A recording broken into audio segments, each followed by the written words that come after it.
Hello టెల్చి people ఎలా ఉన్నారు? So finally Oshi no Ko season 1 Telugu dub అయితే వచ్చేసింది.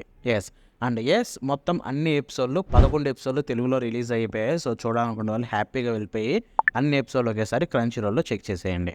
సో దీన్ని తెలుగు డబ్ రివ్యూ నేను మాట్లాడే ముందు ఫస్ట్ ఓషినోకో గురించి చిన్నది చెప్తా. సో ఓషినోకో చూసిన ప్రతి ఒక్కరికి తెలుసు ఇది mostly character driven story.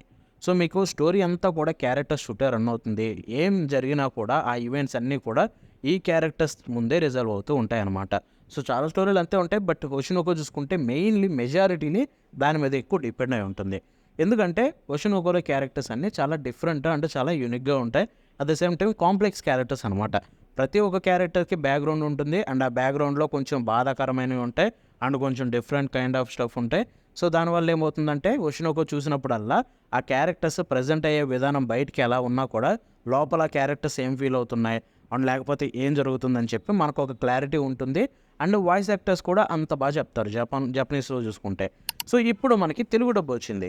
So Telugu డబ్బు కూడా అంతే బాగుందంటే హానెస్ట్గా చెప్తున్నాను, ఇట్స్ ఏ డిసప్పాయింటింగ్. ఎందుకంటే నేను తెలుగు డబ్బు స్టార్ట్ చేయడమే ఒక చిన్న హోప్ తోటి స్టార్ట్ చేశాను. బికాస్ క్రంచీరోల్లో రిలీజ్ అవుతుంది, ఓషినోకో లాంటి మంచి మంచి డిఫరెంట్ యూనిక్ క్యారెక్టర్స్ తోటి ఒక స్టోరీ ఉంది. సో దీని తెలుగు డబ్బు గురించి ఎంతో కొంత ఎక్స్పెక్ట్ చేస్తాం. అండ్ దానికి తగ్గట్టుగానే తెలుగు డబ్బు బాగుందా అని వెయిట్ చూస్తే no, not even a single thing పెద్ద గొప్పగా చెప్పుకోవడానికి ఏమీ లేదు. ఎస్పెషల్లీ మెయిన్ క్యారెక్టర్స్ అన్నిటికీ కూడా నాకైతే నచ్చలేదు. సో ఆక్వా కావచ్చు, రూబీ కావచ్చు, అకానే కావచ్చు, కనా కావచ్చు, ఏ క్యారెక్టర్ తీసుకున్నా కూడా నాకు మెయిన్ క్యారెక్టర్స్ ఎక్కడా కూడా సాటిస్ఫై చేయలేదు తెలుగు డబ్బు విషయానికి వస్తే. సో ఎందుకు అని మనం మాట్లాడుకుంటే మనందరికీ తెలుసు వీళ్ళందరూ teenagers. So like school students. So వాళ్ళు ఎలా మాట్లాడతారు ఏంటి, వాళ్ళ వాయిస్ ఎలా ఉంటుందో, వాళ్ళ మాడ్యులేషన్ ఇవన్నీ ఎలా ఉంటాయి. సో మేబీ నేను పెద్ద డబ్బింగ్ చెప్పే ఆర్టిస్ట్ కాదు, బట్ చూసేటప్పుడు ఆల్రెడీ జపనీస్ చూశాను, ఇప్పుడు తెలుగు చూశాను. చూస్తున్నంతసేపు నాకు ఎక్కడ కూడా ఒక టీనేజర్ను చూస్తున్న ఫీలింగ్ కలగలేదు. ఆ మాటల్లో లిటరల్లీ 20+ ఉన్న క్యారెక్టర్స్ని చూస్తున్న ఫీలింగ్ కలిగింది. ఇక ఓల్డ్ ఏజ్ క్యారెక్టర్స్ అంటారా, ఇది నాకు మరీ ఎంత ఘోరంగా వెళ్ళాలని లేదు, కానీ బట్ ఓల్డ్ ఏజ్ క్యారెక్టర్స్ ఏవైతే ఉంటాయో వాళ్ళని చూస్తూ ఉంటే పేపర్ మీద చూసి చదివినట్టుంది, ఎక్కడ కూడా పెద్ద ఎఫర్ట్ పెట్టిన ఫీలింగ్ కలగలేదు. ఒకే ఒక చోట ఎఫర్ట్ పెట్టినట్టు కనిపించింది, అది చూసుకుంటే ఒక వేరే క్యారెక్టర్ వాళ్ళ అమ్మదనమాట. సో కొంచెం కామెడీ సీన్ ఉంటుంది, లిటరల్లీ ప్రతిసారి లోపలికి వచ్చి వాళ్ళ కొడుకుని డిస్టర్బ్ చేసే సీను. సో ఆ ఒక్క చోట అయితే కొంచెం సాటిస్ఫై అయ్యాను. అపార్ట్ ఫ్రమ్ దట్ మిగతాదంతా కూడా అంత గొప్పగా అనిపించలేదు.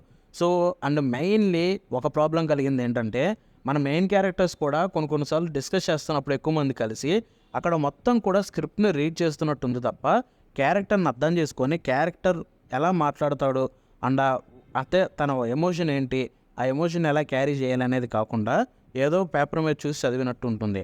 ఎంత హార్ష్గా చెప్పాలని లేదు, బట్ చెప్తున్నాను ఎందుకంటే యాజ్ ఎ సెట్ ఓషినోకో గురించి కొంచెం ఎక్కువ ఎక్స్పెక్ట్ చేసా క్యారెక్టర్స్ నుంచి. నా క్యారెక్టర్స్ అలాంటివి కాబట్టి, బట్ అదైతే నాకు దక్కలేదు ఇక్కడ. అండ్ డెఫినెట్లీ నేనైతే సాటిస్ఫై అవ్వలేదు. క్రంచీరోల్ దీన్ని డబ్బింగ్ చేసిన విధానికైతే నాకు అంత గొప్పగా కూడా నచ్చలేదు. అండ్ ఇక్కడ ఇప్పుడు రైటింగ్ గురించి మాట్లాడుకుందాం, which is the plus point ఇక్కడ ఉన్న దాంట్లో.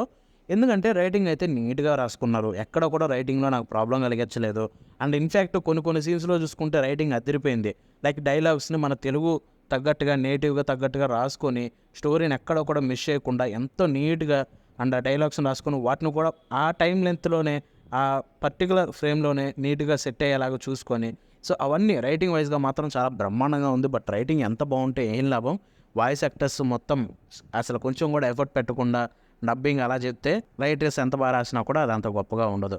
సో ఓవరాల్గా చెప్పాలంటే నేనైతే సాటిస్ఫై అవ్వలేదు అండ్ చాలా ఎక్కువ ఎక్స్పెక్ట్ చేశానేమో.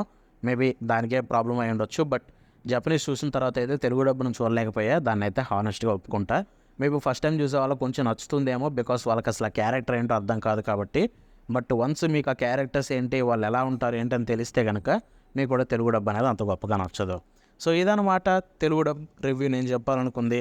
అండ్ ఇన్ కేసు మీరు అందరూ చూస్తే కనుక మీరేమనుకుంటున్నారో తెలుగు డబ్ గురించి కింద కామెంట్స్లో తెలపండి. అండ్ డెఫినెట్లీ కామెంట్ అయితే చేయండి, మీ రివ్యూని అయితే కామెంట్ చేయడం మర్చిపోకండి. ఎందుకంటే దీనికి చాలా హెల్ప్ అవుతుంది ప్రతి ఒక్కరు వాళ్ళ ఒపీనియన్ చెప్తే. So that's it for today. Next show కలుద్దాం. ఉంటుంది బాబాయ్.